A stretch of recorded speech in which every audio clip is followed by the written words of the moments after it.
If I had to pick one exercise to do in doubles, this is the one.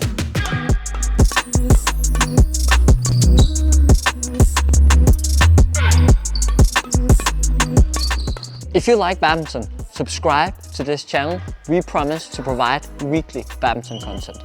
So to me, playing doubles in badminton is a lot of flat drives, it's a lot of fast racket exchanges and a lot of quick steps with your feet. So this is the exercise. One in the offense at the net, one in the defense at the back. Let's move to the court and see how it's done.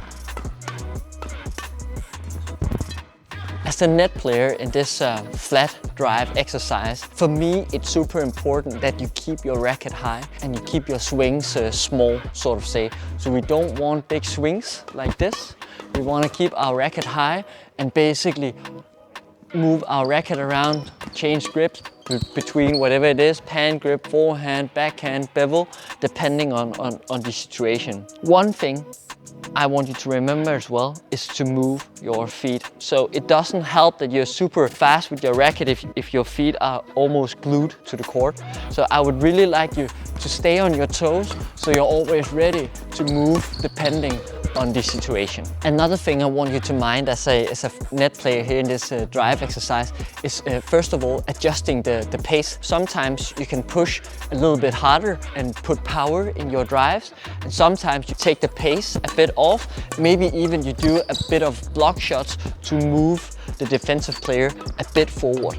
So mixing up the pace and remember your block shots. As the net player in this exercise, it's super easy to put a lot of power in your drive, so you almost like kill the exercise. For me, I would much rather that we get a lot of flat exchanges. So depending on who you are doing the exercise with, adjust your pace. So if you're playing against a super high level player, you can really like put a lot of pressure on. But if you're playing against a less experienced player, take some pace off and get these flat exchanges instead of power and instead of winning the rally. So to me, if I need to get inspiration in badminton double defense, I get it from the Korean players. I think like they have the absolute best defense, like overall, when I look at player. And the reason why, I think there are a few reasons. First of all, they are super active with their feet. So again, they're not standing in one position with my right leg in the front or my left leg.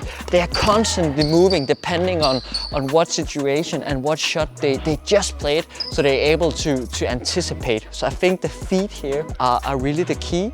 And then of course, like they are super low in their defense. So they're not like standing with straight legs. So this I would really like you to remember. So for the racket position, when I'm doing these flat exchanges, when I'm in the defensive situation, I would really like to keep my racket in front of me. So I don't want my racket to be too close to my body, because then I don't have like space to adjust and move my racket around. I would really like it in front of me, so I constantly are able to change grip here, move my feet depending on the situation, and meet the shuttle in front of me. I don't want to hit the shuttle close to my body, because then it's super difficult to generate power in these flat exchanges. So keep your feet active, meet the shuttle in front of you. What I would like you to be super mindful of are two things. First of all, it's not having your racket ready. So every time you play a drive, your racket maybe like hangs a bit, and then you play a shot and then the racket hangs. You play a shot and then it gets down here. We want it always to be in front of you, so we are ready.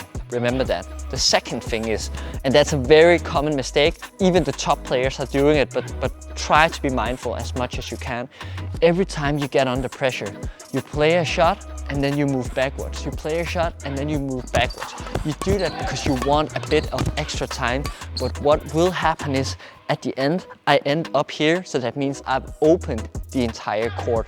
So I want you to you can maybe like play a shot and remember to move forward. Move a bit backwards, maybe to adjust for the shot, play it, move forward. Don't leave the position here kind of mid-court in your defense.